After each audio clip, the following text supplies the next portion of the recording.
Straight ലൈനിലേക്ക് സ്വാഗതം. ഇന്ത്യയിലാകെയുള്ള എല്ലാ സംസ്ഥാന സഹകരണ ബാങ്കുകളും കൂടി മൊത്തമായി നടത്തുന്ന ബിസിനസ്സിൻ്റെ 23% കേരള ബാങ്കിൻ്റെത് മാത്രമാണ്. 78 ലക്ഷമാണ് കേരള ബാങ്കിൻ്റെ ഇപ്പോൾ ഉള്ള കസ്റ്റമേഴ്സിൻ്റെ എണ്ണം. ഏഷ്യയിലെ നമ്പർ 1 ആണിത്. ലോകത്തിലെ 7ാമത്തെ സഹകരണ ബാങ്കാണ്. ഒറ്റപ്പെട്ട ചില സ്ഥാപനങ്ങളിൽ ചില തെറ്റായ പ്രവണതകൾ കണ്ടെത്താൻ കഴിഞ്ഞിട്ടുണ്ട്. താഴേക്കടയിലുള്ളവരുടെ ലോണ് 5 ലക്ഷത്തിൽ താഴെയുള്ളത് അത് കുടിശ്ശികയുണ്ടെങ്കിൽ മുതൽ സംഖ്യ മാത്രം, പ്രിൻസിപ്പൽ എമൗണ്ട് മാത്രം അടച്ച് പലിശയും പിഴപ്പലിശയും എല്ലാം പൂർണ്ണമായി ഒഴിവാക്കി കൊടുത്ത് അവരെ സഹായിക്കുന്ന, ചേർത്ത് പിടിക്കുന്ന ഒരു സമീപനമാണ്. ജീവനക്കാരുടെ ഷോർട്ടേജ് ഉണ്ട് ബാങ്കിൽ. ഇവർക്ക് കാഷ്യർ പോസ്റ്റിലേക്കുള്ള നിയമനത്തിൽ ഒരു 450 പേരെ ഇപ്പോൾ ഉടനെ തന്നെ PSC വഴി നിയമിക്കാൻ കഴിയും എന്നാണ് ഞങ്ങൾ പ്രതീക്ഷിക്കുന്നത്. കേരള ബാങ്കിൻ്റെ പ്രസിഡന്റും CPM സംസ്ഥാന കമ്മിറ്റി അംഗവുമായ ശ്രീ P. മോഹനൻ മാസ്റ്ററാണ് നമ്മുടെ ഇന്നത്തെ അതിഥി. നമസ്കാരം ശ്രീ മോഹനൻ മാസ്റ്റർ. നമസ്കാരം.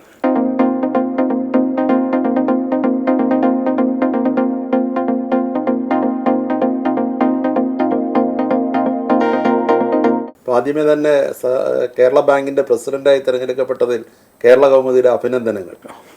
എന്താണ് പുതിയ പ്രസിഡന്റിൻ്റെ ഒരു ഫോക്കസ്? അല്ല, പുതിയ ഒരു ഇതൊന്നും തുടങ്ങുകയല്ല. നേരത്തെ തന്നെ കേരള ബാങ്ക് രൂപീകരണ ഘട്ടത്തിൽ തന്നെ ഇതിന് രൂപം നൽകുന്നതിന് മുൻകൈയെടുത്ത സംസ്ഥാന ഗവൺമെൻറ്റിന് ഇത് സംബന്ധിച്ച വളരെ കൃത്യവും വ്യക്തവുമായ ഒരു കാഴ്ചപ്പാടുണ്ട്. കേരള ബാങ്ക് കേരളത്തിലെ ഓരോ മലയാളിയുടെയും, അതായത് മൊത്തം മലയാളികളുടെ സ്വന്തം ബാങ്ക് എന്ന ഒരു കാഴ്ചപ്പാടാണ് സംസ്ഥാന ഗവൺമെൻറ്, ഇടതുപക്ഷ ജനാധിപത്യ മുന്നണിയുടെ ഗവൺമെൻറ് ഈ രൂപീകരണ ഘട്ടത്തിൽ അതിന് മുൻകൈയെടുക്കുന്ന സന്ദർഭത്തിൽ മുന്നോട്ട് വെച്ചത്. ആ ഒരു പ്രതീക്ഷക്കനുസരിച്ച്, അല്ലെങ്കിൽ അത്തരമൊരു ലക്ഷ്യം കൈവരിക്കുന്നതിന് ജനങ്ങളുടെ ആകെ വിശ്വാസം ആർജിച്ച് മുമ്പോട്ട് പോകേണ്ടതുണ്ട്. അതിന് സഹായകരമായ ആക്കം കൂട്ടുന്ന, അല്ലെങ്കിൽ അതിന് വേഗത കൂട്ടുന്ന പ്രക്രിയയാണ് കേരള ബാങ്ക് വിഭാവനം ചെയ്യുന്നത്. ഇപ്പോൾ കേരള ബാങ്കിൻ്റെ തന്നെ ബിസിനസ് തന്നെ 1.25 ലക്ഷം കോടി കവിഞ്ഞു. അതുപോലെ തന്നെ കഴിഞ്ഞ 6 വർഷക്കാലം 25,000 കോടിയുടെ അധിക ബിസിനസ് ഉണ്ടായി. അന്നേരം ഇനി എങ്ങനെ ആയിരിക്കും ഒരു പ്രവർത്തന വിപുലീകരണം? ഏതൊക്കെ രീതിയിലായിരിക്കും വിപുലീകരണമെന്ന്? ഇപ്പോൾ നമ്മുടെ രാജ്യത്ത് എല്ലാ സംസ്ഥാനങ്ങളിലും സംസ്ഥാന സഹകരണ ബാങ്കുകളുണ്ട്. ഇവിടുത്തത് 2 ടയർ സിസ്റ്റമാണിപ്പോൾ. നേരത്തെ 3 ടയർ സംവിധാനമായിരുന്നു. കേരള ബാങ്കിൻ്റെ രൂപീകരണം തന്നെ ആ 3 ടയർ സംവിധാനം അവസാനിപ്പിച്ച്, അല്ലെങ്കിൽ അതിൽ നിന്ന് 2 ടയർ സിസ്റ്റത്തിലേക്കുള്ള ഒരു മാറ്റമാണ് ഗവൺമെൻറ് മുൻകൈയെടുത്ത് ഒരു വിശദമായ, അതിവിപുലമായ, ആഴത്തിലുള്ള പഠനമൊക്കെ നടത്തി പ്രത്യേക കമ്മീഷനെയൊക്കെ, ശ്രീറാം കമ്മീഷനെയൊക്കെ നിയോഗിച്ചു. ആ കമ്മീഷൻ്റെ നിഗമനത്തിൻ്റെയും കണ്ടെത്തലിൻ്റെയും അടിസ്ഥാനത്തിലാണ് ഇത്തരമൊരു ചുവടുവെപ്പ് ഗവൺമെൻറ്റിൻ്റെ ഭാഗത്തുണ്ടായത്. അപ്പോൾ അത് മാറി വരുന്ന സാഹചര്യങ്ങൾക്കനുസരിച്ച് നൂതനമായ സാങ്കേതിക വിദ്യകളും എല്ലാം ഉപയോഗിച്ച് നല്ല നിലയിൽ ജനങ്ങളെ മുഴുവൻ ഇതിൻ്റെ ഭാഗമായി അണിനിരത്തി അതിവേഗത്തിൽ ഈ മേഖല ശക്തിപ്പെടണം. ആ ഒരു കാഴ്ചപ്പാടാണ് ഗവൺമെൻറ്റിനുള്ളത്. ആ ധാരണയിലാണ്. അപ്പോൾ സ്വാഭാവികമായും പുതിയ ഇതിൻ്റെ ഇന്നിപ്പോൾ ഈ രാജ്യത്ത് എല്ലാ സംസ്ഥാന സഹകരണ ബാങ്കുകളിലേക്കാളും ഏറ്റവും മുമ്പിൽ എല്ലാ കാര്യങ്ങളിലും ബാങ്കിനെ സംബന്ധിച്ചിടത്തോളം ഒന്ന് പ്രധാനം ബിസിനസ്. ആ ബിസിനസ് ഇന്ന് ഏറ്റവും ഇന്ത്യയിലെ എല്ലാ സഹകരണ ബാങ്കുകളെക്കാളും ബിസിനസ്സിൽ മുന്നിലാണ്. ഇന്ത്യയിലെ ഏറ്റവും മുന്നിൽ നിൽക്കുന്നത്. അതെ, 1,26,000 കോടിയിലധികം വരുന്ന സംഖ്യയുടെ ബിസിനസ് നടത്തുന്ന ഒരു അതിവിപുലമായ വലിയ ഒരു സ്ഥാപനമായി കേരള ബാങ്ക് മാറിക്കഴിഞ്ഞിരിക്കുന്നു. ബിസിനസ്സിൻ്റെ മേഖലയിൽ മാത്രമല്ല, ബിസിനസ് ഇന്ത്യയിലാകെയുള്ള എല്ലാ സംസ്ഥാന സഹകരണ ബാങ്കുകളും കൂടി മൊത്തമായി നടത്തുന്ന ബിസിനസ്സിൻ്റെ 23% കേരള ബാങ്കിൻ്റെത് മാത്രമാണ്. അതോടൊപ്പം തന്നെ നിക്ഷേപ സമാഹരണത്തിൽ മറ്റെല്ലാ ബാങ്കുകളെക്കാളും, ബാങ്കുകൾ എന്ന് പറയുമ്പോൾ സംസ്ഥാന അടിസ്ഥാനത്തിലുള്ള സഹകരണ ബാങ്കുകൾ, അതിൻ്റെ എല്ലാം മുന്നിലാണ് കേരള ബാങ്ക്. വായ്പാ വിതരണത്തിലും കേരള സംസ്ഥാന സഹകരണ ബാങ്ക്, അതായത് കേരള ബാങ്കാണ് മുന്നിലുള്ളത്. ഏഷ്യയിലെ നമ്പർ 1 ആണിത്. ലോകത്തിലെ 7ാമത്തെ പിന്നെ സഹകരണ ബാങ്കാണ്. ഇപ്പോൾ ഈ പൊതുമേഖലാ ബാങ്കുകളോട് മത്സരിക്കാൻ, അതായത് പുതിയ ജനറേഷൻ ബാങ്കുകളും എല്ലാം ഉണ്ടല്ലോ, അതെ, ന്യൂജൻ ബാങ്ക്, പലിശ അല്ലെങ്കിൽ പെട്ടെന്ന് ലോൺ, അത്തരം മത്സരത്തെ എങ്ങനെയാണ് കേരള ബാങ്ക് ഞങ്ങൾ കാണുന്നത്? ഇതിപ്പോൾ മറ്റ് ആ ബാങ്ക് ഇത് വാണിജ്യ ബാങ്കുകളിൽ നിന്നെല്ലാം കേരള ബാങ്കിനുള്ള ഒരു വ്യത്യസ്തത, ഞങ്ങൾ സമാഹരിക്കുന്ന, അതായത് കേരള ബാങ്ക് കേരളത്തിനകത്ത് നിന്ന് സമാഹരിക്കുന്ന നിക്ഷേപം, പണം, ആ നിക്ഷേപമായി സ്വീകരിക്കുന്ന സംഖ്യ അത്രയും പൂർണ്ണമായിട്ട് തന്നെ കേരളത്തിൻ്റെ സാമൂഹ്യ വികാസത്തിന് കേരളത്തിനകത്ത് തന്നെ ചെലവഴിക്കുക എന്നുള്ളതാണ് ഞങ്ങളുടെ ഏറ്റവും പരമപ്രധാനമായിട്ടുള്ള ഭാഗം. അത് ഞങ്ങൾ കൃത്യമായി നിറവേറ്റി വരിക, കേരള ബാങ്ക് കൃത്യമായി നിർവഹിച്ച് മുന്നോട്ട് വരികയാണ്. അപ്പോൾ നമുക്ക് ഈ നൂതനമായ പുതിയ മാറ്റങ്ങൾ, അതിൻ്റെ ഭാഗമായി വളർന്നു വരുന്ന സാങ്കേതിക വിദ്യകൾ, ബാങ്കിങ് മേഖലയിൽ വരുന്ന ഈ അതെ നെറ്റ് ബാങ്കിങ് അടക്കം, അതിലേക്കാണ് ഞങ്ങൾ പോകുന്നത്. അപ്പോൾ ഞങ്ങൾ സ്വാഭാവികമായി ഇതൊക്കെ വരുമ്പോൾ ഞങ്ങൾക്ക് വലിയ അളവിൽ മുന്നേറാൻ കഴിയും. അങ്ങനെയൊക്കെ ചെയ്യുമ്പോഴും സാമൂഹ്യ പ്രതിബദ്ധത ഒരു ഇഞ്ച് പോലും കൈവിടില്ല. ഈ ആധുനിക സംവിധാനങ്ങളെ ചേർക്കുമ്പോഴും സമൂഹത്തോടുള്ള ഒരു സമീപനത്തിൽ മാറ്റമില്ല, ഒരു മാറ്റവും ഇല്ല. കാരണം മലയാളിയുടെ സ്വന്തം ബാങ്കാണിത്. അതെ, അത് ഞങ്ങളുടെ ഈ വളർച്ചയുടെ അടിസ്ഥാനം തന്നെ വളരെ വേഗത്തിൽ 2019 രൂപീകൃതമായി 6 വർഷത്തിനകം ഈ വളർച്ച കേരള ബാങ്കിന് കൈവരിക്കാൻ കഴിഞ്ഞത് കേരളത്തിലെ എല്ലാ വിഭാഗം ജനങ്ങളും, പ്രത്യേകിച്ച് സമൂഹത്തിൻ്റെ അടിത്തട്ടിൽ കിടക്കുന്ന ഓരോ മനുഷ്യൻ്റെയും വിശ്വാസം, പിന്തുണയും ആർജിക്കാൻ കഴിഞ്ഞത് തന്നെയാണ്. 78 ലക്ഷമാണ് കേരള ബാങ്കിൻ്റെ ഇപ്പോൾ ഉള്ള കസ്റ്റമേഴ്സിൻ്റെ എണ്ണം. അതിൽ കുറേ പേര് ആക്റ്റീവ് അല്ലാതിരിക്കാം. ഞങ്ങൾ അവരെയും ആക്റ്റീവ് ആയിട്ട് ഇടപാട് നടത്തുന്നവരായി മാറ്റിയെടുക്കാനുള്ള പരിശ്രമത്തിലാണ്. ബ്രാഞ്ചുകളുടെ എണ്ണം കൂടി ഇപ്പോൾ 823 ബ്രാഞ്ചുകളാണ് സംസ്ഥാനത്ത് കേരള ബാങ്കിലുള്ളത്. അതിനെയും വർദ്ധിപ്പിക്കും. അത് എവിടെയാണോ ഇതിൻ്റെ സേവനം കൂടുതൽ ലഭ്യമാവേണ്ടത്, കുറവ് വരുന്നത്, അത് നോക്കിയിട്ട് പ്രായോഗികമായിട്ട് ഉള്ള ഇടപെടൽ ഞങ്ങൾ നടത്തും. ചിലപ്പോൾ തൊട്ടടുത്ത് തന്നെ ഉണ്ടെങ്കിൽ അത് സമന്വയിപ്പിക്കേണ്ടതുണ്ടെങ്കിൽ ബിസിനസ് വർദ്ധിപ്പിക്കുന്നതിന്, ആളുകൾക്ക് സേവനം ലഭ്യമാക്കുന്നതിന് ഉചിതമായ മാർഗം സ്വീകരിക്കും. ഇപ്പോൾ എനിക്ക് തോന്നുന്നത് കേരളത്തിൽ SBI കഴിഞ്ഞാൽ ഏറ്റവും കൂടുതൽ ബ്രാഞ്ചുകൾ എനിക്ക് കേരള ബാങ്കിനാണ്. അതെ. അത് പിന്നെ ഇത്തരം ബാങ്കിൻ്റെ സംവിധാനം ലഭ്യമല്ലാത്ത മേഖലകളിൽ ഇത് കൂടുതൽ കൂടുതൽ. അതെ. പൊതുവെ സഹകരണ പ്രസ്ഥാനം ഇപ്പം വലിയ വെല്ലുവിളി നേരിടുന്ന ഒരു കാലഘട്ടം കൂടിയാണ്. ഇപ്പോൾ കേരള ബാങ്കുമായിട്ട് ബന്ധപ്പെട്ടല്ലെങ്കിലും ഈ സഹകരണ സംഘങ്ങളിലും മറ്റും നിക്ഷേപിച്ച ആൾക്കാർക്ക് പൈസ നഷ്ടപ്പെടുകയും, ഇപ്പോൾ കരുവന്നൂർ അടക്കമുള്ള ചില സംഭവങ്ങൾ, നേമത്ത് സഹകരണ ബാങ്കിന് പറ്റിയ കാര്യങ്ങൾ, ഇങ്ങനെയുള്ള ഒരു വലിയ വെല്ലുവിളി നേരിടുന്നുണ്ട്. അന്നേരം ആ ഒരു വെല്ലുവിളി, താങ്കളൊരു സീസൺഡ് ആയിട്ടുള്ള ഒരു രാഷ്ട്രീയ പ്രവർത്തകനാണ്, അതുകൂടാതെ തന്നെ മികച്ച സഹകാരിയാണ്, പാർട്ടിയിൽ തന്നെ കോഴിക്കോട് 10 വർഷം ജില്ലാ സെക്രട്ടറി ആയിരുന്ന ആളാണ്. ആ ഒരു വെല്ലുവിളി എങ്ങനെ അതിജീവിക്കുന്നത്? അത് മൊത്തത്തിൽ ഈ സഹകരണ മേഖലയിലൊരു വിശ്വാസത്തിൻ്റെ ഒരു തകർച്ചയ്ക്ക് അത് വഴി തെളിച്ചിട്ടുണ്ടോ ഇല്ലയോ? ഇത് സഹകരണ പ്രസ്ഥാനത്തിൻ്റെ ഈ മേഖലയുടെ വിശ്വാസത്തെയൊന്നും അത് ബാധിച്ചിട്ടില്ല. സഹകരണ മേഖലയ്ക്ക് അല്ലെങ്കിൽ ഈ പ്രസ്ഥാനത്തിന് കേരളീയ സമൂഹത്തിലുള്ള അവരുടെ മനസ്സിലാഴത്തിലുള്ള സ്വാധീനത്തിന്, വിശ്വാസത്തിന് ഒരു പോറലുമേറ്റിട്ടില്ല. എന്തുകൊണ്ടെന്നാൽ ഈ സഹകരണ പ്രസ്ഥാനം രൂപമെടുത്തിട്ട് തന്നെ ഏതാണ്ട് ഒരു നൂറ്റാണ്ടിലേറെ കാലമായി. ഇപ്പോൾ അതൊക്കെ അതിൻ്റെ തുടക്കം പരിശോധിച്ചാൽ, ചരിത്രപരമായിട്ട് തന്നെ പരിശോധന നടത്തിയാൽ, നവോത്ഥാന പ്രസ്ഥാനം, അതുപോലെ തന്നെ കേരളത്തിലെ പുരോഗമന പ്രസ്ഥാനം, പതിറ്റാണ്ടുകൾ നീണ്ട ഇതിൻ്റെ ഭാഗമായിട്ട് ഒട്ടേറെ ത്യാഗവര്യരായ മഹാരഥന്മാരായ പൊതുപ്രവർത്തകന്മാരും സാമൂഹ്യ പരിഷ്കർത്താക്കളും എല്ലാം ഇടപെട്ട് നടത്തിയിട്ടുള്ള ഒരു ത്യാഗനിർഭരമായ പ്രവർത്തനത്തിൻ്റെ ഒരു ഉൽപ്പന്നമാണ് കേരളത്തിലെ സഹകരണ പ്രസ്ഥാനം. ഇപ്പോൾ ഇന്ന് ലോകത്ത് തന്നെ തലയെടുപ്പോടെ ഉയർന്നു നിൽക്കുന്ന നിർമ്മാണ മേഖലയിലെ ഏറ്റവും പ്രധാനപ്പെട്ട ഒന്നാണല്ലോ, ഒരു സ്ഥാപനമാണല്ലോ സഹകരണ ഊരാളുങ്കൽ ലേബർ കോൺട്രാക്ട് സൊസൈറ്റി. അത് മഹാനായ വാഗ്ഭടാനന്ദ ഗുരുവാണ് തുടങ്ങിയത്. ഒരു കൂലിവേലക്കാരുടെ, അത് ജോലി നിഷേധിക്കപ്പെട്ട നാട്ടുംപുറത്തെ പാവപ്പെട്ട കൂലിവേലക്കാരുടെ ഒരു കൂട്ടായ്മ എന്ന നിലക്ക് തുടക്കമിട്ടതാണ്. അതിന്ന് ലോകത്ത് തന്നെ തലയുയർത്തി പിടിച്ചു നിൽക്കുന്നു. ഇതേപോലെ തന്നെ കേരളത്തിലെ പുരോഗമന പ്രസ്ഥാനങ്ങൾ, വിശേഷിച്ച് കമ്മ്യൂണിസ്റ്റ് പ്രസ്ഥാനവും അതുപോലുള്ള പുരോഗമന ശക്തികളും ജനങ്ങളെ സഹായിക്കുന്നതിന് വേണ്ടി മുൻകൈയെടുത്ത് രൂപം നൽകിയിട്ടുള്ള കൂട്ടായ്മകളാണ് കേരളത്തിലെ ഇന്നത്തെ അതിവിപുലമായ വ്യാപിച്ചു കിടക്കുന്ന ഈ സഹകരണ പ്രസ്ഥാനമായി രൂപമെടുത്ത് വളർന്നു വന്നിരിക്കുന്നത്. അതിൻ്റെ വിശ്വാസത്തെ അങ്ങനെയൊന്നും ആർക്കും തകർക്കാൻ പറ്റില്ല. നേരെ മറിച്ച് ഈ വിപുലമായ സംവിധാനമായിട്ട് നൂറുകണക്കിന് വിവിധ മേഖലകളുമായി ബന്ധപ്പെട്ട സഹകരണ സ്ഥാപനങ്ങളും എല്ലാം ഇന്ന് നാട്ടുമ്പുറങ്ങളിലും നഗരങ്ങളിലും എല്ലായിടത്തും ഇന്ന് വ്യാപിച്ച് കിടക്കുകയാണ്. അപ്പോൾ അതിൽ ഒറ്റപ്പെട്ട അപൂർവം ചിലത്, ഞാൻ ആ നിലയിൽ തന്നെയാണ് ചൂണ്ടിക്കാണിക്കാൻ ആഗ്രഹിക്കുന്നത്, ഒറ്റപ്പെട്ട ചില സ്ഥാപനങ്ങളിൽ ചില തെറ്റായ പ്രവണതകൾ കണ്ടെത്താൻ കഴിഞ്ഞിട്ടുണ്ട് അപൂർവമായിട്ട്.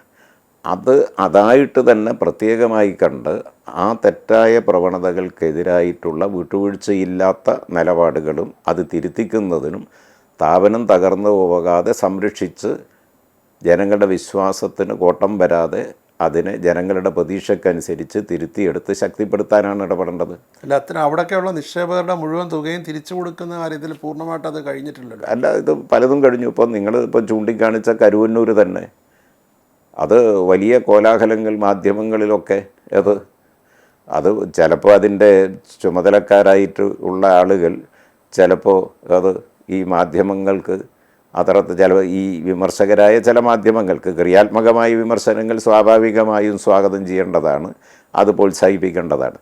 എന്നാൽ അതിൻ്റെ മറവിൽ കേരളത്തിലെ സഹകരണ പ്രസ്ഥാനം ആകെ തകർന്നു പോയിരിക്കുന്നു, വിശ്വാസം നഷ്ടപ്പെട്ടിരിക്കുന്നു, അവിടുത്തെ കാശെല്ലാം നഷ്ടപ്പെടാൻ പോവുകയാണ്, സഹകരണ മേഖലയിൽ ആരും നിക്ഷേപിക്കേണ്ടതില്ല എന്ന ഒരു മെസ്സേജ്, ഒരു സന്ദേശം സമൂഹത്തിൽ ഒരു രൂഢമൂലമാക്കുന്നതിന് അല്ലെങ്കിൽ അത്തരം ഒരു സന്ദേശം പാസ് ചെയ്യുന്നതിന് ബോധപൂർവമായ ചില പരിശ്രമങ്ങൾ നടന്നിട്ടുണ്ട്.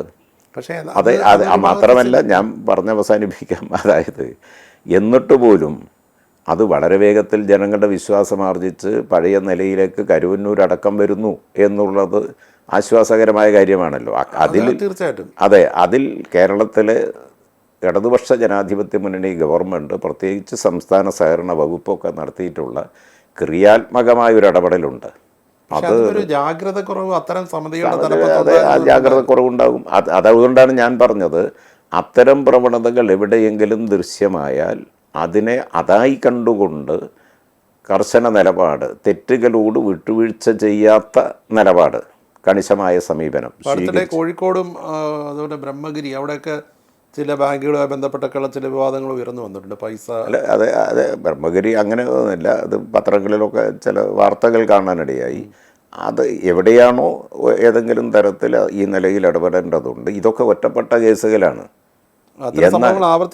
ആവർത്തിക്കാതിരിക്കാൻ എന്നതിനുള്ള നിതാന്ത ജാഗ്രതയും, അങ്ങനെ തെറ്റായ ഏതെങ്കിലും പ്രവണതകൾ എവിടെയെങ്കിലും പ്രകടമായാൽ അത് വിട്ടുവീഴ്ചയില്ലാത്ത സമീപനം സ്വീകരിച്ച് മാതൃകാപരമായ നിലപാട് സ്വീകരിച്ച് കറക്റ്റ് ചെയ്തെടുക്കുക എന്നുള്ളതാണല്ലോ. ഇപ്പോൾ കഴിഞ്ഞ ദിവസം നിയമസഭയിൽ KN ബാലഗോപാൽ അവതരിപ്പിച്ച ബഡ്ജറ്റിൽ ഈ നെല്ല് സംഭരണ കാര്യത്തെക്കുറിച്ചൊരു പരാമർശമുണ്ട്. അതായത് നെല്ല് സംഭരിക്കുന്ന അതിൻ്റെ വായ്പ കാര്യത്തിൽ കേരള ബാങ്കിൻ്റെ ഒരു സഹായം ഉണ്ടാകും. അതായത് സംഘങ്ങൾ അപ്പം തന്നെ പൈസ കൊടുക്കുകയും അവർക്കൊരു സാമ്പത്തിക ബുദ്ധിമുട്ട് ഉണ്ടാകുകയാണെങ്കിൽ കേരള ബാങ്കിൽ നിന്ന് വായ്പ എടുക്കാമെന്ന് അങ്ങനെ അതിനെക്കുറിച്ചൊന്ന് പറയാമോ? അത് നേരത്തെ ഈ നെല്ല് സംഭരണം പ്രധാനമായും പാലക്കാട്, ആലപ്പുഴ പോലുള്ള ജില്ലകളിലാണ് ഏറ്റവും പ്രധാനപ്പെട്ട ഈ നെല്ല് സംഭരണവുമായി ബന്ധപ്പെട്ട വിഷയങ്ങൾ വന്നത്. കാരണം നെൽകൃഷിയുടെ പ്രധാന കേന്ദ്രങ്ങളാണിതെല്ലാം, ഈ കുട്ടനാടും പാലക്കാടുമെല്ലാം. നേരത്തെ ഗവൺമെൻറ് ഈ നെല്ല് സംഭരിച്ചുകൊണ്ട്, കൃഷിക്കാരിൽ നിന്ന് സംഭരിച്ചുകൊണ്ട് കൃഷിക്കാരെ സഹായിക്കാനും സംരക്ഷിക്കാനുമുള്ള മാതൃകാപരമായ അങ്ങേയറ്റത്തെ ആത്മാർത്ഥതയോടെയുള്ള സമീപനം ഗവൺമെൻറ് സ്വീകരിച്ചു. എന്നാൽ കൃഷിക്കാർക്കാണെങ്കിൽ കാശ് കിട്ടുന്നതിന് കുറച്ച് കാലതാമസമൊക്കെ വന്നിരുന്നു. അതിൻ്റെ പ്രയാസങ്ങൾ സ്വാഭാവികമായും നെൽകൃഷിക്കാർക്ക് അനുഭവിക്കേണ്ടി വന്നിട്ടുണ്ട്.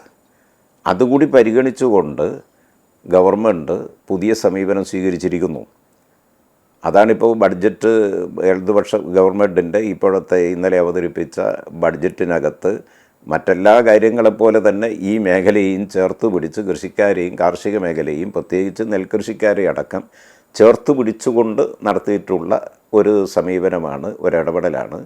അത് ശ്ലാഘനീയമാണ്.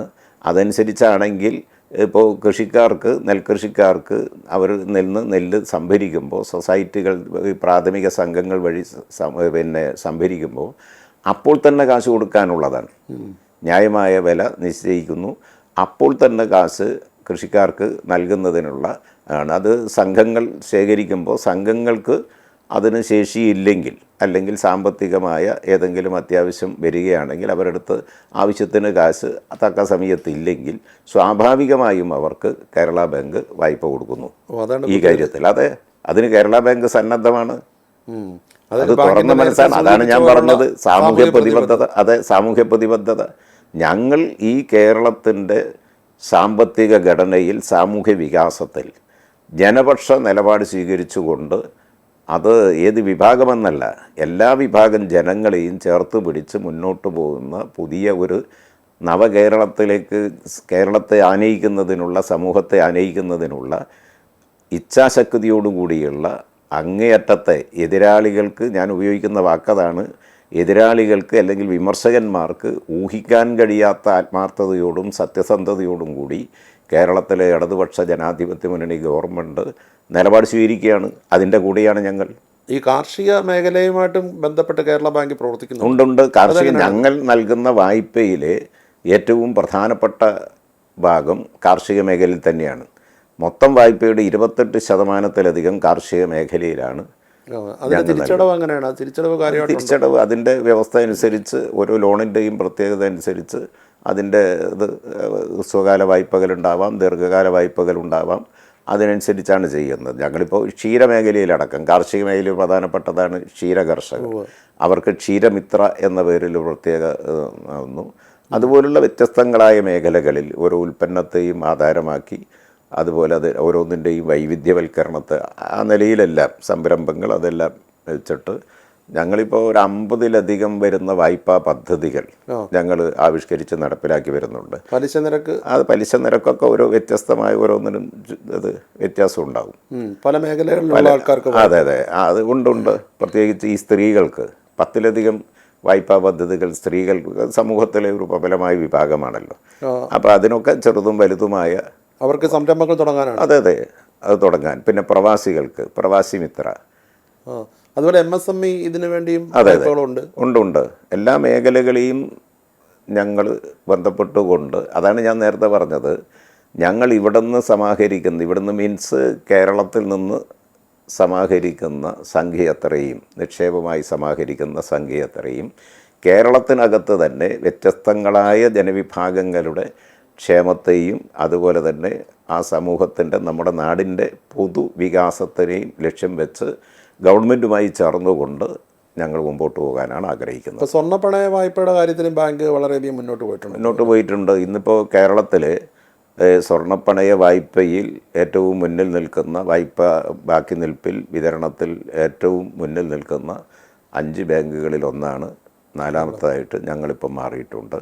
ഞങ്ങളത് ഇനിയും അത് വേഗത്തിൽ ആ മേഖലയിൽ വലിയ മുന്നേറ്റമാണ്. ഇപ്പം നമ്മുടെ സമൂഹത്തിൽ പൊതുവേ കാണുന്ന മറ്റൊരു കാര്യമാണ്, ഈ ബാങ്കുകളിൽ നിന്ന് വായ്പ എടുത്തിട്ട് അത് തിരിച്ചടയ്ക്കാൻ ബുദ്ധിമുട്ടാതെ അത് പലിശയെല്ലാം അവിടെ കൂടി അവസാനം കിടപ്പാടം പണയം വയ്ക്കേണ്ടി വരുന്നത്, ജപ്തിപ്പഴ. അന്നേരം കഴിഞ്ഞ ഒരു അവസരത്തിൽ കേരള മുഖ്യമന്ത്രി ശ്രീ പിണറായി വിജയൻ പറഞ്ഞായിരുന്നു, ഇങ്ങനെ ഒറ്റ കിടപ്പാടം ഉള്ളവരെ അങ്ങനെ ഇറക്കി വിടരുത്, അല്ലെ 5 ലക്ഷം രൂപ വരെയുള്ള വായ്പയുടെ കാര്യത്തിൽ, അങ്ങനെയൊക്കെയുള്ള കാര്യങ്ങൾ അദ്ദേഹം പറഞ്ഞിരുന്നു. പക്ഷേ പല ഘട്ടങ്ങളിലും കിടപ്പാടം ജപ്തി ചെയ്ത് ആൾക്കാർ ഇറങ്ങിപ്പോകേണ്ട അവസ്ഥ. കേരള ബാങ്ക് എന്നുള്ള അർത്ഥത്തിലല്ല പറയുന്ന, പൊതുവെ ബാങ്കുകൾ.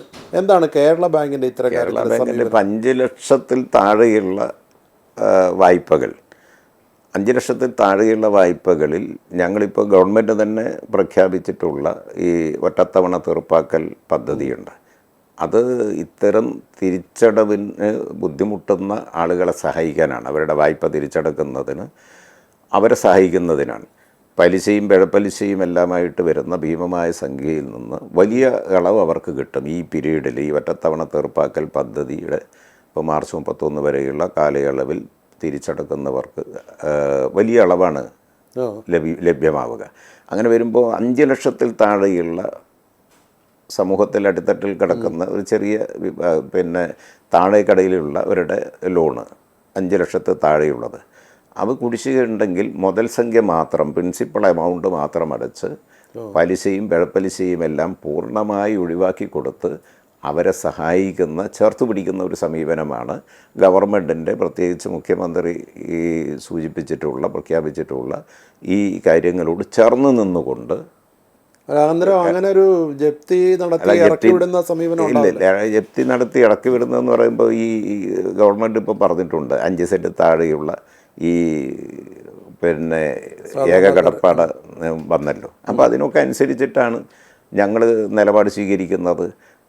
എന്നാൽ ഇത് തിരിച്ചടക്കാതെ നിൽക്കുമ്പോൾ അവരെ പരമാവധി ഇളവും ഇതെല്ലാം വരുമ്പോൾ പിന്നെ ഈ നടപടികൾ പിന്നെ സ്വാഭാവികമായിട്ട് അത് പിന്നെ ബാങ്കിൻ്റെ മാത്രം ഒരു കൊക്കലൊതുങ്ങുന്ന കാര്യമല്ല. പിന്നീടത് നിയമ നടപടികളിലേക്കും കോടതി ഇടപെടലിലേക്കും എല്ലാം മാറി വരുന്നുണ്ട്. എന്തായാലും പെട്ടെന്നൊരു സുപ്രഭാതത്തിൽ ഈ ഞങ്ങളത് കാരണം ഇതിൽ ഒന്നെന്താന്ന് പറഞ്ഞാൽ വായ്പ കൊടുക്കുന്ന സംഖ്യ പലരിൽ നിന്നുമായിട്ട് എല്ലാ ബാങ്കുകളുടെയും സഹകരണ സ്ഥാപനങ്ങളുടെയും എല്ലാം പൊതുവായ ഒരു പ്രശ്നമാണിത്. അതാത് സ്ഥാപനങ്ങളിൽ സമാഹരിക്കുന്ന നിക്ഷേപ തുകയാണല്ലോ വായ്പയായിട്ട് കൊടുക്കുന്നത്. തിരിച്ചടവ് വരണമെന്നുള്ളത് പ്രധാനമാണ്.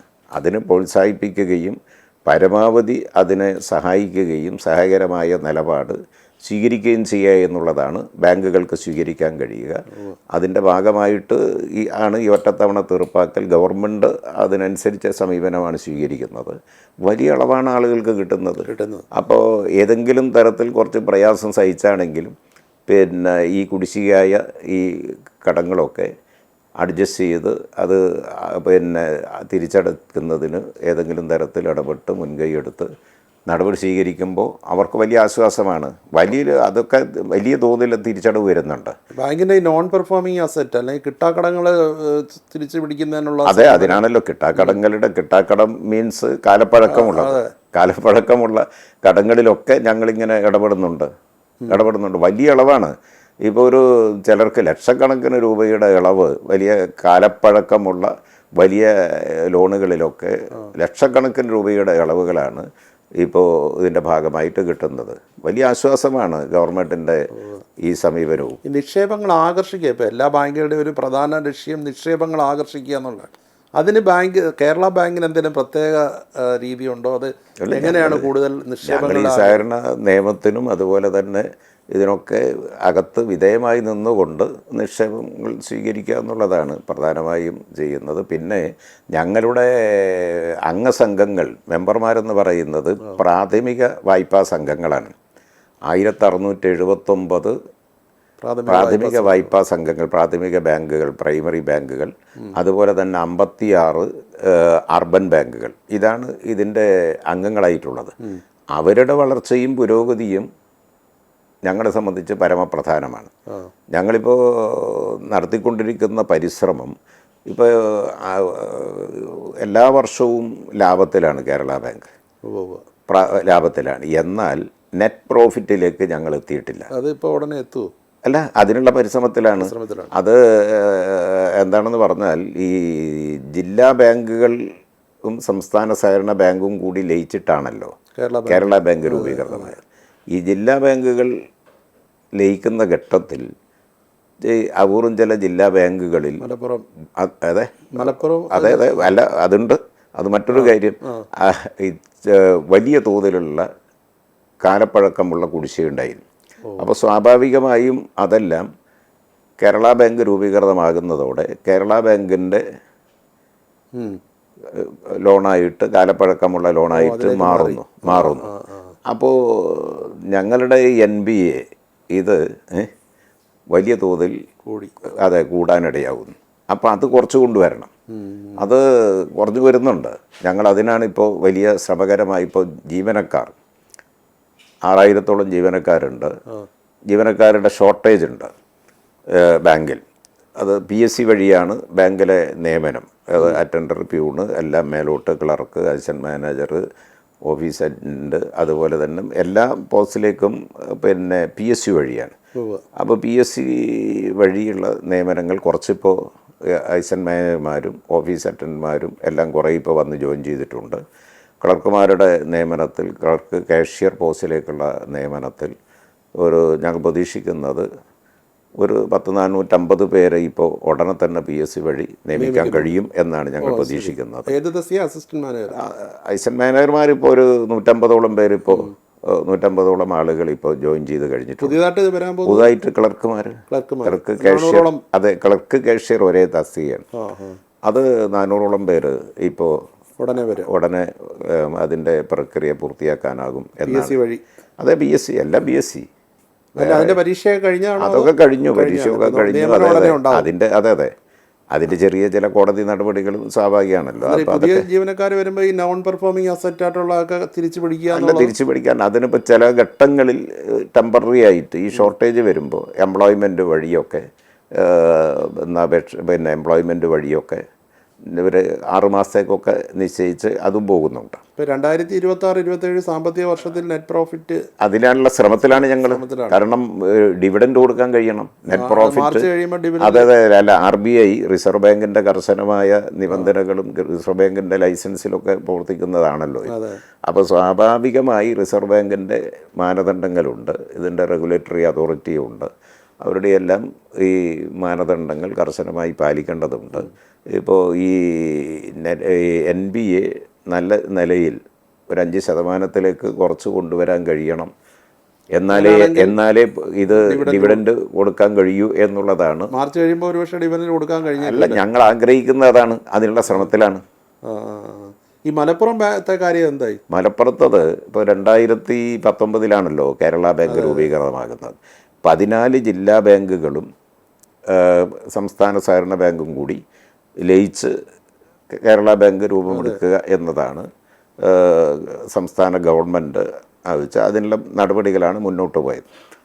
അപ്പോൾ അതിന് റിസർവ് ബാങ്കിൻ്റെ പിന്നെ അനുമതി ലഭിച്ചു. റിസർവ് ബാങ്കിൻ്റെ അനുമതി വേണമല്ലോ. റിസർവ് ബാങ്കിൻ്റെ അനുമതി ലഭിക്കുകയുണ്ടായി. അപ്പോൾ റിസർവ് ബാങ്ക് ചില നിബന്ധനകളുടെ അടിസ്ഥാനത്തിലാണ് ഈ അനുമതി നൽകിയത്. ആ നിബന്ധനകളിൽ പിന്നെ ഇത് എല്ലാം ഈ ഓരോ ജില്ലാ ബാങ്കും പ്രത്യേകമായിട്ടുള്ള സംവിധാനങ്ങളായിരുന്നല്ലോ അതുവരെ. അപ്പോൾ ആ ജില്ലാ ബാങ്കുകളുടെ ജനറൽ ബോഡികൾ അംഗീകരിക്കണം എന്ന് 13 മലപ്പുറം ഒഴികെ 13 ജില്ലാ ബാങ്കുകളുടെയും ജനറൽ ബോഡി അംഗീകരിച്ചു കേരള ബാങ്ക് രൂപീകരണം ലയിക്കുന്നത്. എന്നാൽ മലപ്പുറം ജില്ലാ ബാങ്കിൻ്റെ ജനറൽ ബോഡി അത് അംഗീകരിച്ചില്ല. ഇതായിരുന്നു തടസ്സം. അപ്പോൾ അതിന് ശേഷം ഈ ഇപ്പോൾ അതോടുകൂടി കേരള ബാങ്ക് രൂപീകൃതമായി. കേരള ബാങ്ക് രൂപീകൃതമായി 2 ടയർ സിസ്റ്റത്തിലേക്ക് വരുമ്പോൾ അതിൻ്റെ ഭാഗമായി മലപ്പുറം ഒഴികെയുള്ള കേരളത്തിലെ 13 ജില്ലകളിലെയും ജനങ്ങൾക്ക്, ഇടപാടുകാർക്ക്, മൊത്തം ജനങ്ങൾക്ക് ലഭ്യമാകുന്ന സേവനങ്ങളും സൗകര്യങ്ങളും അത് നല്ല നിലയിൽ മലപ്പുറത്തെ ജനങ്ങൾക്കും ലഭ്യമാവണം എന്നുള്ള സതുദ്ദേശമാണ് ഗവൺമെൻറ്റിന്. ആ സതുദ്ദേശത്തോടു കൂടി ഗവൺമെൻറ് നിയമ ഭേദഗതി കൊണ്ടുവന്നു. അത് റിസർവ് ബാങ്കിൻ്റെ അനുമതിക്കായിട്ട് അയച്ചു. ആ ഘട്ടത്തിൽ അതിനെ ചോദ്യം ചെയ്തുകൊണ്ട്, ഈ നടപടികളെ ചോദ്യം ചെയ്തുകൊണ്ടുള്ള കേസ് സുപ്രീം കോടതിയുടെ മുമ്പാകെ വരികയുണ്ടായി. മലപ്പുറത്തുനിന്ന് ചിലരുടെ കേസ്, വ്യക്തികളും എല്ലാം കൂടി അവിടെ ചില കേസ്, ആ കേസ് സുപ്രീം കോടതിയുടെ പരിഗണനയിലാണ് ഇപ്പോൾ ഇരിക്കുന്നത്. പരമോന്നത നീതിപീഠത്തിൻ്റെ പരിഗണനയിലാണ്. അതുകൊണ്ട് കേരള ബാങ്ക് ഈ ലയനം ആയിരിക്കുന്നു. പക്ഷേ ആ നടപടിക്രമങ്ങൾ കേരള ബാങ്കിൻ്റെ ഭാഗമായിട്ട് തന്നെയാണ് മലപ്പുറത്തെ ബ്രാഞ്ചുകളും ജില്ലാ ബാങ്കും എല്ലാം പ്രവർത്തിക്കുന്നത്. പക്ഷേ വാർഷിക റിപ്പോർട്ട് കേരള ബാങ്കിൻ്റെത് വേറെ, മലപ്പുറത്തിൻ്റെത് വേറെ. കാരണം ഈ കോടതിയുടെ അതെ ഈ ഒരൊറ്റ സംഗതി അവശേഷിക്കുന്നുണ്ട്. അത് പരമോന്നത നീതിപീഠത്തിൻ്റെ സുപ്രീം കോടതിയുടെ അനുകൂലമായ നിലപാടുണ്ടാകും എന്നാണ് ഞങ്ങൾ പ്രതീക്ഷിക്കുന്നത്. ഇപ്പോൾ താങ്കൾ കേരള ബാങ്കിൻ്റെ പ്രസിഡന്റ് എന്നുള്ള നിലയിലല്ല, ഒരു മികച്ച സഹകാരി എന്നുള്ള നിലയിൽ ഇവരിടയ്ക്ക് ഈ RBIയുടെ കുറേയധികം നിയന്ത്രണങ്ങൾ ഈ സഹകരണ സംഘങ്ങളുടെ മേൽ, അവിടെ ഇപ്പോൾ ചിലരൊക്കെ സഹകരണ സംഘങ്ങളെ കൊണ്ട് പൈസ ഇട്ട് കഴിഞ്ഞാൽ ഈ നികുതി വെട്ടിക്കുക അങ്ങനെയൊക്കെയുള്ള ചില ആരോപണങ്ങളുണ്ടായിരുന്നു.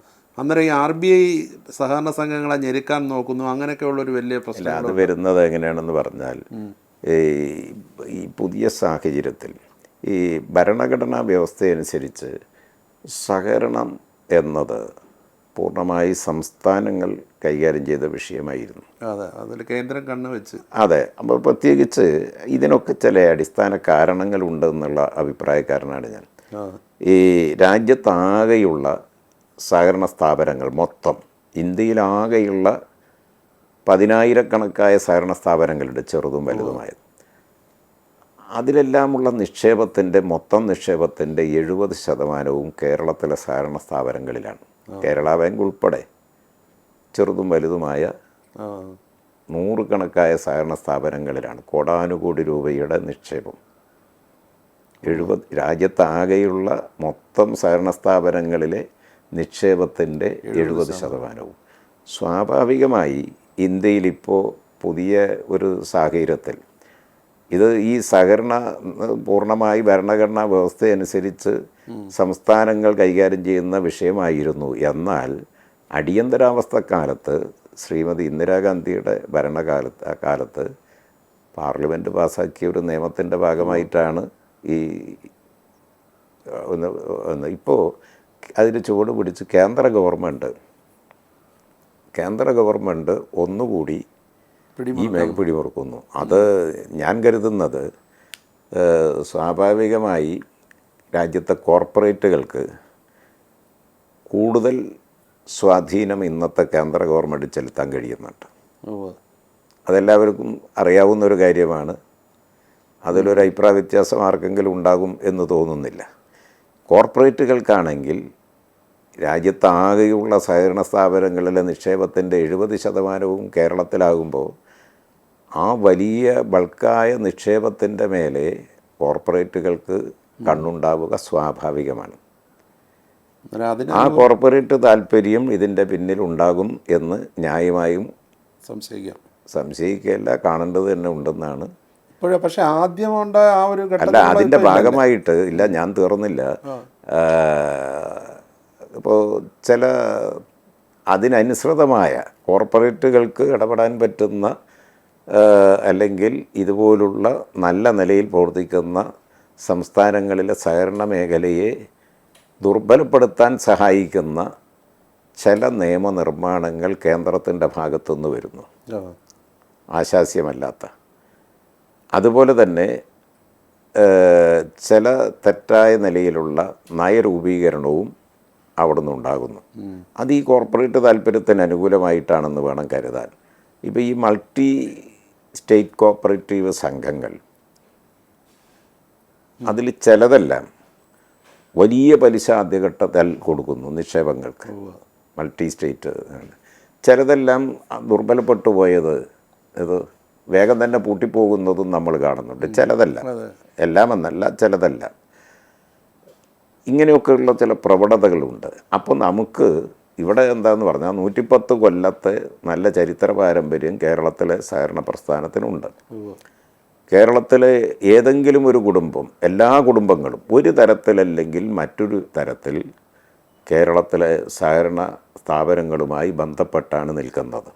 എല്ലാ കുടുംബങ്ങളും ഏറിയും കുറഞ്ഞും ഒരു തരത്തിലല്ലെങ്കിൽ മറ്റൊരു തരത്തിൽ കേരളത്തിലെ സഹകരണ സ്ഥാപനങ്ങളുമായി ബന്ധപ്പെട്ട് നിൽക്കുന്നവരാണ് കേരളത്തിലെ എല്ലാ കുടുംബങ്ങളും, മൊത്തം ജനങ്ങൾ.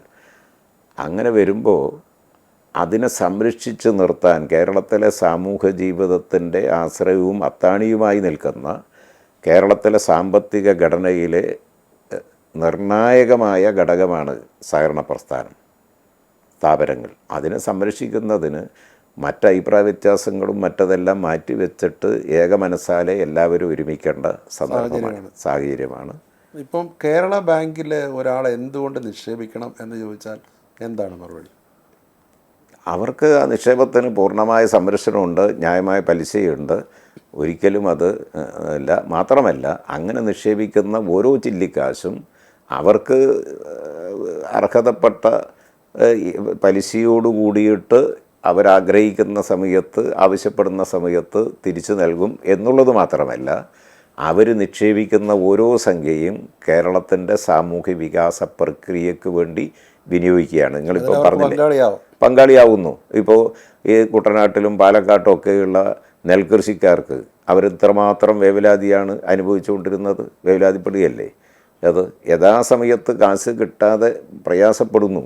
അവരെ സഹായിക്കാൻ ഇപ്പോൾ കേരള ഗവൺമെൻറ് ഇന്നലെ അത് മന്ത്രി അന്നേരം നിക്ഷേപം പൂർണ്ണമായും സുരക്ഷിതമാണ്. നിക്ഷേപം പൂർണ്ണമായി സുരക്ഷിതമാണ്. അവർക്ക് അർഹതപ്പെട്ട ഇത് പലിശ കിട്ടുന്നു. അവർ നിക്ഷേപിക്കുന്ന ഓരോ ചില്ലിക്കാശും, കേരള ബാങ്കിൽ നിക്ഷേപിക്കുന്ന ഓരോ ചില്ലിക്കാശും നാടിൻ്റെ സാമൂഹ്യ വികാസ പ്രക്രിയയിൽ പൊതുസമൂഹത്തിൻ്റെ ഉന്നമനത്തിന് വേണ്ടി വിനിയോഗിക്കപ്പെടുന്നു എന്നുള്ളതും കൂടി അവർക്ക് അഭിമാനത്തോടെ കാണാനാവുന്ന ഒരു കാര്യമാണ്. ഇപ്പോൾ കേരള ബാങ്കിൻ്റെ ATM ഒക്കെ ഇപ്പോൾ പലയിടങ്ങളിലും വരുന്നു, അതും കൂടുതൽ അല്ല, അത് കുറച്ചുകൂടി ചിലയിടത്ത് ഒരു ഫലപ്രദമല്ല എന്നുള്ള ചില അത് ആ കമ്പനി നേരത്തെ ആ ATM സ്ഥാപിക്കുന്നതിന് പിന്നെ കൊട്ടേഷൻ എടുത്ത ആ കമ്പനിക്ക് പിന്നീട് ആ കമ്പനിക്ക് ചില പ്രയാസങ്ങൾ വന്നു. അത് ഞങ്ങൾ സജീവമായിട്ട് അടുത്ത് തന്നെ അതിൻ്റെ ആ പ്രയാസങ്ങളൊക്കെ പരിഹരിച്ച് ഫലപ്രദമാക്കുന്നതിന്, കാര്യക്ഷമമായ നിലയിൽ സേവനം ലഭ്യമാക്കുന്നതിന് എവിടെയെങ്കിലും കുറവുണ്ടെങ്കിൽ അത് പരിഹരിക്കുന്നതിനുള്ള ഇടപെടൽ ഞങ്ങൾ യുദ്ധകാലാടിസ്ഥാനത്തിൽ ആരംഭിച്ചിട്ടുണ്ട്. ഇപ്പോൾ കേരള ബാങ്കിന് 50-ലധികം വായ്പാ പദ്ധതികളുണ്ട്, സ്ത്രീകൾക്ക് തന്നെ 10-ലധികം ഉണ്ട് എന്ന് പറഞ്ഞു. പുതിയതായിട്ട് വളരെ ആകർഷിക്കുന്ന വേറെ എന്തെങ്കിലും ഈ സംരംഭങ്ങൾക്കൊക്കെ ഞങ്ങളത് ആലോചിച്ച് വരികയാണ്. അതെ, പുതിയ ഈ തൊഴിലവസരങ്ങൾ, പുതിയ സംരംഭങ്ങൾ ആലോചിക്കുന്നതിന് ഇപ്പോൾ ഈ യുവജനങ്ങൾക്കൊക്കെ പ്രൊഫഷണൽ ഫീൽഡിലൊക്കെ ഏതെല്ലാം നിലയിൽ സഹായിക്കാൻ പറ്റും ആ നിലയിലെല്ലാം സഹായിക്കും. സ്റ്റാർട്ടപ്പുകളൊക്കെ കേരളത്തിൽ, അതെ, പ്രത്യേകിച്ചിട്ട് അത്തരം മേഖലകളിലൊക്കെ IT സെക്ടറിലൊക്കെ പുതിയ ചുവടുവെപ്പുകൾ ഉണ്ടാകുമ്പോൾ അതിനൊക്കെ സഹായകരമായിട്ടുള്ള സമീപനം ഉണ്ടാകും. കേരളത്തിലെ അന്നേരം ഏറ്റവും നമ്പർ 1 ബാങ്ക് എന്നുള്ള നിലയിൽ അതിലേക്ക് വരും.